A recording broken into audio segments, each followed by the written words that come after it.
All behavior has a positive intent. People do things for a reason. The reason's not always obvious to the outsider and sometimes not even consciously recognized by the person herself.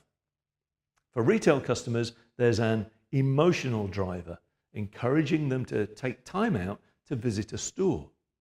It will be either a planned movement towards pleasure, an urge to feel good, or a movement away from pain, an urge to avoid bad feeling.